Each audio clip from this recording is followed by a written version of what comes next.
1947 সাল। ব্রিটিশ ভারত ভেঙে যাচ্ছে, মানচিত্র বদলাচ্ছে। একটি নতুন দেশ জন্ম নিতে যাচ্ছে, পাকিস্তান। আর একটি দেশ ভারত। কিন্তু ঠিক সেই সময় একটি শহর, একটি অঞ্চল, এক টুকরো ভূখণ্ড দাঁড়িয়েছিল ইতিহাসের সবচেয়ে কঠিন প্রশ্নের সামনে। সিলেট। এটি কি থাকবে ভারতের আসামের অংশ হয়ে, নাকি যোগ দেবে পূর্ব বাংলার সঙ্গে? সিদ্ধান্ত নেওয়া হবে বন্দুক দিয়ে নয়, যুদ্ধ দিয়ে নয়, বরং একটি ভোটের মাধ্যমে। এটাই ছিল 1947 সালের ঐতিহাসিক সিলেট গণভোট। একটি ভোট যা বদলে দিয়েছিল লাখো মানুষের পরিচয়, মানচিত্র এবং ভবিষ্যৎ। ব্রিটিশ আমলে সিলেট ছিল আসাম প্রদেশের অংশ।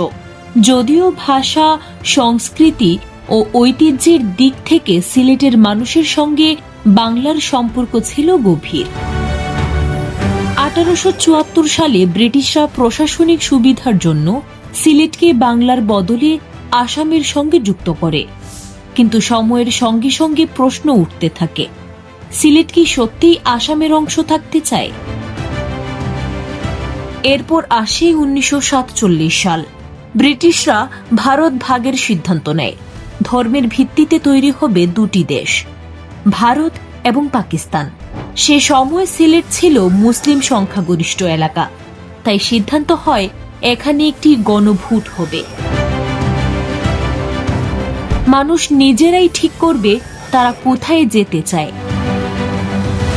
1947 সালের 6 ও 7 জুলাই অনুষ্ঠিত হয় সেই ঐতিহাসিক গণভোট।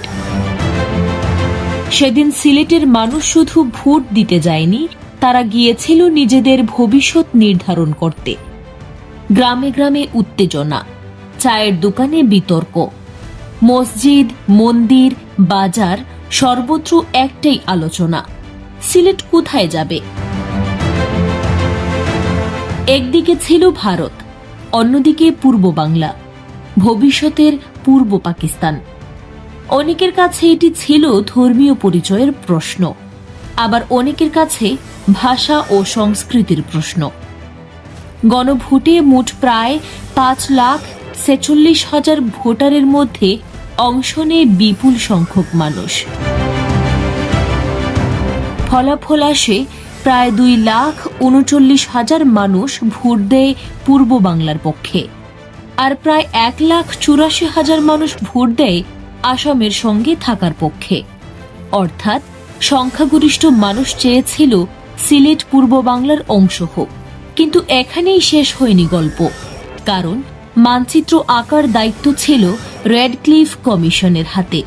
আর সেই সিদ্ধান্তে সিলেটের পুরো অঞ্চল পাকিস্তানে যায়নি। করিমগঞ্জ মহকুমার বড় একটি অংশ থেকে যায় ভারতের আসামে। এক রাতের মধ্যেই একই পরিবার দুই দেশে বিভক্ত হয়ে যায়। কারো বাড়ি পড়ে ভারত অংশে, আবার আত্মীয় রয়ে যায় পাকিস্তানে। অনেক মানুষ ঘুম থেকে উঠে বুঝতে পারে তারা এখন ভিন্ন দেশের নাগরিক। ভাবুন তো, একদিন আগেও যে রাস্তা ছিল নিজের শহরের পথ, পরদিন সেটি হয়ে গেল আন্তর্জাতিক সীমান্ত। সিলেট গণভোট শুধু রাজনৈতিক ঘটনা ছিল না, এটি ছিল আবেগ, পরিচয় এবং অস্তিত্বের লড়াই। এই গণভোটের প্রভাব আজও দেখা যায়। আজকের বাংলাদেশের সিলেট বিভাগ এবং ভারতের বরাক উপত্যকার ইতিহাস দুটোই গভীরভাবে জড়িয়ে আছে সেই 1947 সালের ভোটের সঙ্গে। অনেক ইতিহাসবিদ মনে করেন সিলেট গণভোট ছিল উপমহাদেশের সবচেয়ে গুরুত্বপূর্ণ কিন্তু সবচেয়ে কম আলোচিত গণভোটগুলোর একটি।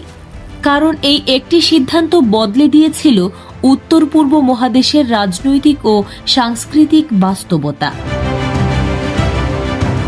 আরও আশ্চর্যের বিষয় হল, বাংলাদেশ সৃষ্টি হওয়ারও বহু আগে সিলেটের মানুষ এক ধরনের ভোটের মাধ্যমে ভবিষ্যৎ নির্ধারণের অভিজ্ঞতা পেয়েছিল। 1971 সালে যখন বাংলাদেশ স্বাধীন হয়, তখন সেই সিলেটই হয়ে ওঠে নতুন বাংলাদেশের গুরুত্বপূর্ণ একটি অঞ্চল। আজকের সিলেট চা বাগান, প্রবাসী অর্থনীতি, সুফি ঐতিহ্য আর সংস্কৃতির শহর। কিন্তু এই শহরের মাটির নিচে লুকিয়ে আছে বিভক্তির ইতিহাস, এক গণভোটের গল্প, যেখানে একটি ব্যালট পেপার বদলে দিয়েছিল লাখো মানুষের ভাগ্য। ইতিহাসের পাতায় হয়তো এটি শুধু একটি রেফারেন্ডাম, কিন্তু সিলেটের মানুষের কাছে এটি ছিল পরিচয় বেছে নেওয়ার দিন। আর সেই কারণেই 1947 সালের সিলেট গণভোট আজও ইতিহাসের এক অবিস্মরণীয় অধ্যায়।